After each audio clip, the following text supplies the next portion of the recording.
Well, this is weird. I mean, you don't just run your hands through a man's hair like this unless, or touch a woman's hips like this unless. Usha, you're gonna be replaced, girl. You and the couch.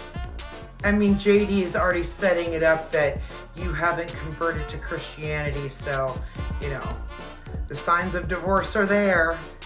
But also, it looks like a lot of propaganda from this administration pushing Turning Point's Christian national agenda. And Turning Point is literally like another arm of our government at this point. Like out of nowhere, JD Vance and Usha Vance are now BFFs with Erika and have been like glued to the hip to her. They even had her stay with them at the Naval Observatory.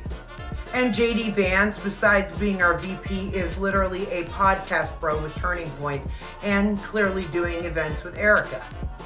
They're either gonna be a couple or a couple of running mates in 2028. I mean, maybe they are just really good friends who have a lot in common, like eyeliner. No one saw it coming. Not the audience, not the cameras, and certainly not the millions who would later watch it online that night. JD Vance and Erika Kirk walked onto the Turning Point USA stage as if it were just another routine event.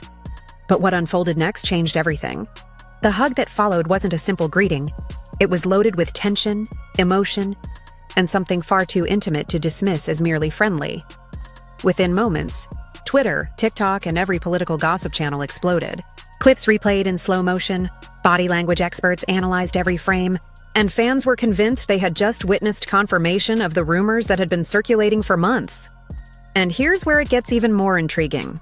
When questioned afterward, neither JD Vance nor Erika Kirk denied the growing speculation. Instead, they seemed to embrace it.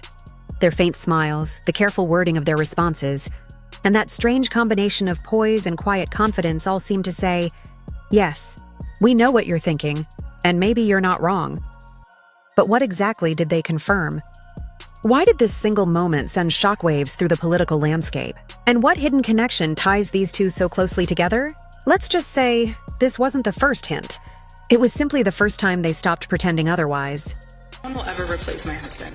So, why don't we talk about this? I imagine I have a lot of married couples, married men out there watching my show. So, if another man grabbed your woman like this on her hip like that, is that cool? I mean, is that normal? By the way, Erika Kirk, what the fuck are you wearing? You're wearing leather pants a month after your husband is dead. Leather pants was the option. Skin tight, just showing everything off like you're, I don't know, hunting for some dick. Was that mean? I don't know. I feel like this is mean. If a widow is wearing black leather pants this quickly after her husband is shot to death in a horrific way, my God, I can't think of a more disrespectful thing to do. And then the hug with the hand on the head, and that just kind of sealed it. I am speechless. How disrespectful to Charlie and his memory and everything he's done. I don't know, folks. Like I said, I'm not married, but I'm trying to imagine how I would react if my wife hugged a man like that, like grabbing his hair. It's like, honey, do you want him instead of me? Well, then stop grabbing his hair, please. Like, I don't know. Maybe I'm wrong. I might be wrong. And if I'm wrong, I'll own it. And people can let me know in the comments. But this just seems up. It just seems fucked up. That's it. And look, I don't want to go down to conspiracy avenue, but JD Vance and his wife apparently are not doing well. And he spoke about it. And the big problem is that she is Hindu and he is a Catholic. And apparently there are rumors of divorce, stuff like that. And Erika Kirk's right there, ready for the taking, apparently. I mean, I don't know a woman out there who wears leather pants who is not out there hunting for a husband or a new husband. But here he is in his post. She is not Christian, has no plans to convert, but like many people in a interfaith marriage or any interfaith relationship, I hope she may one day see things as I do. Here's a problem with this. Religion is the most intimate thing you can have in life. It's more intimate than being with a woman. It's more intimate than marriage because it's with a higher being. So if you marry somebody who is a different religion than you, there is always going to be conflict because your faith, the very thing that you believe, put you on this earth. Before the world began connecting the dots between JD Vance and Erika Kirk, their names were rarely mentioned together. JD was the rising political star, vice president, best-selling author, and family man with that polished all-American image. Erika, on the other hand, was the grieving widow of Charlie Kirk, still trying to regain her footing after one of the most heartbreaking losses in conservative media history. But somewhere along the line, between shared stages, private strategy meetings, and a few discreet charity dinners, something started to change. It began quietly. Photos surfaced of them leaving the same event, lingering backstage a bit too long, and sharing moments of laughter that felt more personal than political. This might be an unpopular opinion that I will get raked over the coals for, but Erika Kirk has to be the fakest person I have ever seen in my life. Now, mind you, this has nothing to do with who she was married to, her political affiliation. I didn't even know her, who she was before any of this. And this woman is so insanely fake. Mind you, I am an empath and I have worked in mental health for decades. I have worked one-on-one with human beings for decades, and I can read through anybody. I didn't say anything when everything happened. I kind of just sat back and I watched. And the more I watched and the more I just even look at her speaking, everything is fake. The hand gestures, the facial expressions, it is unreal to the point where it's creepy. Like, it's creepy. I thought it was creepy and weird that you would decide to sell merch and at your husband's memorial, and I thought it was even more weird that you would have a GoFundMe when you're worth $12 million. But now, even that aside, I cannot watch her without it being so cringeworthy, and I cannot be the only person who thinks this. Mind you, my fiance did not even know who she was. I didn't say a word, and I showed him a video clip, and he just looked at me like, what is this? And laughed. Y'all, I cannot be the only one. Insiders whispered that JD had become one of Erika's most trusted confidants after Charlie's passing, the only person who truly seemed to understand what she was going through. Their connection made sense on paper. Both were ambitious, both shaped by faith and politics, and both often felt misunderstood by the media. But to those watching from the outside, it didn't look like simple mentorship. It looked like something deeper. Then came the planning for the Turning Point reboot. Erika stepping into the CEO role, and JD rumored to be advising quietly behind the scenes. Every public appearance began to seem more coordinated, every statement more perfectly aligned. And when that hug happened, people didn't see comfort, they saw confirmation. But that wasn't even the most revealing part. What unfolded after the cameras stopped rolling told an even bigger story. Right after that viral moment, JD Vance and Erika Kirk didn't rush to deny or explain anything. They did the exact opposite. The very next day, instead of fading from sight, they appeared together again, this time for a closed-door panel attended only by select Turning Point donors. And according to several leaks, the atmosphere in that room was electric. Holy shit, they are trying to replace Usha Vance with Erika Kirk. Because Erika Kirk and JD Vance is their Christian nationalist wet dream. And you won't convince me otherwise. What is this? What is this body language? When did we start putting our hands up in the hair of our friends when we hug? Yeah, no, you don't. This is weird. Oh, and then there's this one. JD, why are your hands so low? There's no reason for them to be on her hips, but there they are. But if that's not enough, here is her introducing him at Turning Point. I am tremendously blessed and honored tonight to be able to introduce to you a very, very dear friend and his wife. They are incredible. And I see no one will ever replace my husband. No. But I do see some similarities of my husband in JD and Vice President JD Vance. I do. And if you're not convinced yet that they're trying to replace her with Erika Kirk, this is him when asked by a student about him and his wife's difference in their religious beliefs, and he ends it with this. Do I hope eventually that she is somehow moved by the same thing that I was moved in by church? Yeah, I honestly do wish that, because I believe in the Christian gospel, and I hope eventually my wife comes to see it the same way. He wants her to fall in line. He wants her to be a Christian nationalist just like him. And if he can't convince her, he'll find a new one. Witnesses say JD introduced Erika not merely as a strong woman carrying on Charlie's legacy, but as the future of the movement. Those words struck differently because, for months, People had suspected that Vance was quietly positioning Erika as the emotional and symbolic face of a new era. And right there, he confirmed it. Then came Erika's speech, calm, composed, yet carrying an undertone of confidence no one had seen in her before. She said, "God doesn't take people from us. He realigns missions." That single line sent chills through the audience. It was part tribute, part declaration, and part message to anyone still questioning who was truly shaping the future. Afterward, JD and Erika walked off together, laughing like two people who had just accomplished something monumental. Reporters called out questions. None were answered. Only shared smiles and that same unshaken expression that seemed to say, "You're not imagining it."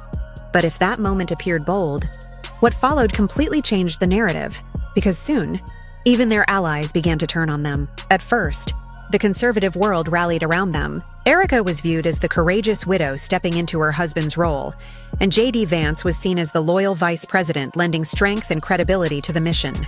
But as days turned into weeks, the whispers grew louder, and not everyone liked what they were seeing. Behind closed doors, Turning Point insiders reportedly began to feel uneasy. Longtime supporters of Charlie Kirk were frustrated that Erika's public image was shifting from mourning widow to power strategist. And JD's increasing involvement only intensified the discomfort. Some claimed the two were building their own faction within the movement, one operating independently from traditional conservative leadership. And when Erika began making executive changes at Turning Point, removing people who had been loyal to her late husband, critics argued it looked less like healing and more like a quiet takeover. Then came the viral clips. JD and Erika at a private fundraiser in Nashville, standing close, laughing in sync, finishing each other's sentences. The optics were explosive. Conservative bloggers called it tone deaf, rivals labeled it strategic charm, and social media called it exactly what many had suspected from the start. But here's where it got even more surprising. Instead of denying the rumors, both of them remained calm. No statements, no distancing, no panic. That silence spoke louder than any denial ever could, and it set the stage for what came next. A revelation that would leave even their harshest critics stunned. When the truth finally emerged, it didn't break through tabloids or anonymous leaks. It came straight from them. During a nationally broadcast interview, JD Vance and Erika Kirk sat side by side for the first time since the controversy began. Everyone expected a rehearsed denial, a carefully crafted cleanup moment approved by PR advisors. But instead, JD leaned forward, looked straight into the camera and said, "We've both faced loss, criticism, and rumors. What we've built isn't gossip, it's purpose." The internet froze. That single sentence hit like a lightning bolt. Because while he didn't confirm any personal relationship, he confirmed something else. Exactly what millions had suspected. Their bond wasn't random. It was intentional, strategic, and real. Erika followed with a statement that sent ripples across social media. People mistake emotional alignment for scandal. But when you share a mission this big, it stops being about appearances. It becomes destiny. The clip exploded. Hashtags like Char We Knew It and Sharon Vance Kirk Alliance trended for days. Supporters called it a power duo moment. Critics accused them of blurring faith and ambition for fame. But one thing was undeniable. They had just confirmed what everyone had been whispering all along. This wasn't about grief or coincidence. It was about control. And just when it seemed like the story had reached its climax, Erika made one final move, a decision that would change the balance of power in the conservative movement overnight. Days after that interview, Erika Kirk stepped onto another stage, not as Charlie Kirk's widow, not as a background figure orbiting JD Vance, but as the new face of the movement. She announced that Turning Point USA was officially rebranding under a new initiative called the Forward Faith Alliance. The message was clear. Less celebrity conservatism, more spiritual authority. But what truly stunned everyone was this. JD Vance was listed as the key advisory partner. In one sweeping move, Erika placed herself at the center of one of America's most influential youth networks, while directly linking it to the sitting vice president. Political analysts couldn't believe it. What began as a story of mentorship had evolved into a full-blown strategic empire. Even the White House press office released a cautious statement, clarifying that the vice president's private engagements were not political endorsements. That, of course, did nothing to calm the storm. Erika, dressed in all white, smiled as she told the crowd, This isn't about replacing anyone. It's about rebirth. To her supporters, it was divine. To her critics, it was proof she had just executed the most calculated power shift since the early MAGA movement. And standing in the front row, smiling and clapping like a proud co-architect, was J.D. Vance himself. But the question lingering in the air wasn't whether they were aligned. It was how far they were willing to go together. Because if this was just the beginning, everyone else might soon be living in their shadow. If the Vance-Kirk alliance had already sent the internet into a frenzy, things took an even wilder turn when online commentators began dragging J.D. Vance's marriage into the mix.